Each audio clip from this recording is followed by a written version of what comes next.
Hi, VC's Angel back again. Today I'm bringing you a video that my good friend JC over the flip side started. He just posted this video today, and it is my 10 most played albums. And what can I say, JC? You did an awesome thing again today.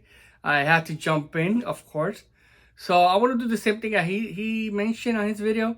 He's gonna mention his 10 most played albums, but from the past 5 years from now, I'm gonna do the same. These are albums that I play constantly, and they're one of my top 10 favorites, you could say also.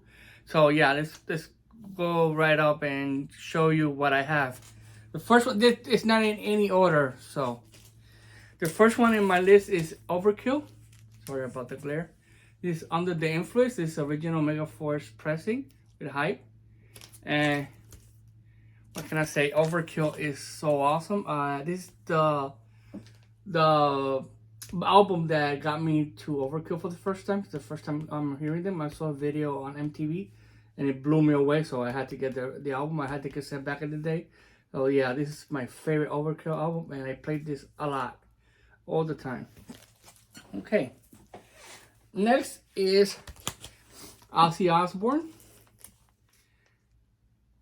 The Ultimate Sin. I really love that cover. That cover blows me away. This is my favorite Ozzy Osbourne album and my favorite Ozzy Osbourne cover. That cover is so freaking amazing. And yeah, this is awesome. I play this all the time. Another album that I played so many times is an OG pressing, as you can see. This album has not been reissued. I think it did got reissued for the Ozzy Osbourne box set. You know, that huge box set that he did with all his studio albums plus autograph. It used to cost $500 when it came out. Now, on third-party sellers, you know, aftermarket price is over the roof. So yeah, Ultimate Sin, Ozzy Osbourne. Another one that got played all the time. The videos on MTV. This one is an album that I learned from my good friend Aaron the Rock, and he played this one on his famous Tipsy Tuesday videos. And when I heard this record playing in the background, I completely fell in love with it. I had to look for it as SAP. Finally, I got a copy. I enjoy this album so very much. I have it on cassette. I have it on CD. That's how good I like it. And it's Dirty Looks with Hype. Wow, it's Cool from the Wire. This album really rocks. Oh my God, this album is so good. This is one of those albums that's that all killer, no filler.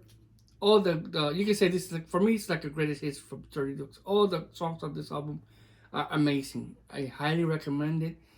It's like he mentioned, is kind of the singer who sadly passed away from cancer. His name is Henry Ostergaard. I'm not sure if I'm butchering his name, but rest in peace. He was the singer and the guitarist, and his voice kind of sounds like Bon Scott from AC/DC. But wow, I highly recommend it. Dirty Looks, Cool from the Wire. Okay. Next is another band that is legendary. A lot of people on the VC, everybody loves this band. Who cannot love Kiss? And this is Crazy Nights, and this is my original OG copy. It's pretty beat up. I have a reissue, but for me the OG sounds way better. I have the 2014 remaster reissues, but for me the original sounds better. So this is Crazy Nights. Some Kiss hardcore fans are not that fun on this album because it's when Kiss tried to be kind of a glam metal, hair band metal. Back in the day when this album came out, that was what everybody were into. That was what's making the rounds on MTV, on Headbangers Ball. Everybody was glammy, sleazy, hairish, you could say. So yeah, this is Kiss trying to be hair metal, glam metal back in the day, but I really love this Oh, this Crazy Nights. Turn on the Night. I love that song on this one. Listen to Live. What can I say? Awesome power ballad. But yeah, Kiss Crazy Night. I played this so many times. Okay, next. I'm sorry. I have a cold. Um, Boston debut. This is a Japanese pressing. What can I say? Boston is freaking amazing. The debut is, we all know, it's one of those debut albums that sold so many copies. I think Guns N' Roses took that title off from them. You know, the most sold debut albums of all time. But they were number one for many years. I'm not sure if I'm mistaken. Guns N' Roses, Appetite for Destruction, blew them away from the chart list. But anyway, what can I say? Boston debut album. Another one that is all killer, no filler. All the songs on this are awesome. I also love to play a lot is Don't Look Back, the follow-up albums. For me, Boston, the best albums of the first two. Third stage is okay, not bad. But for me, the first two albums are so freaking awesome. The sound, everything. It's like, wow, what can I say? Boston, debut album. Okay, next is another band that a lot of people really like their earlier stuff from them. I do like it also, but this is my favorite. This is from the 80s. And sadly, both of the founding members of this band sadly passed away. And it is the Cars. Heartbeat City. This is a MoFi edition, original master recording, a MoFi fidelity pressing. What can I say? This album is so freaking awesome. I had it on cassette back in the day also. Played non-stop. All the songs, so many hits from this album alone. Sadly, Benjamin Orr and Rick Ocasek are no longer with us. So we're never going to see this band again play or do new material. It's so freaking sad when your rock heroes pass away. We recently passed away. We recently saw Randy Meisner, rest in peace, from the Eagles, also passed away. So it's so sad when your rock idols and your rock heroes pass away. So, but at least they live in our music, in their music. I'm sorry. So just keep listening to their stuff, and they will live forever. Yeah. So yeah, the Cars. Heartbeat City, what can I say? Awesome 80s album. Really enjoy it so much. Play it all the time. Next, it's another one that it's been played so many times. I played it so many times. I know a lot of people play it all the time. And this is, what can I say? This is another band that is so freaking awesome. And it's Huey Lewis and the New Sports with a Hype. Original copy. Wow. I also have a Japanese pressing, but it's missing the obi. But wow, what can I say? This album is so freaking iconic, so awesome. Almost all the songs on this album are hits. You can say this is like also a greatest hits album. You have The Heart of Soul. You have The Heart of Rock and Roll. I Wanna Do Drug. Walking on a Thin Line. If This Is It. Wow. So I even heard that Huey Lewis said that the song "Power of Love," he wanted it to be on this record, or couldn't have it on this record, something like that. I think they wanted to put it on the record, but they decided not to, something like that. But if that song would have been on this album, wow, what can I say? That would be super awesome. You know, the "Power of Love." That's the only hit missing from that time, from 1985. Yeah. So yeah.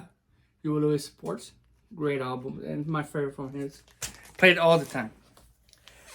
Next is another band that also sadly the members passed away, and I say there are three members of this. This is a trio, like Rush, Triumph, and many others that are awesome trio rock bands.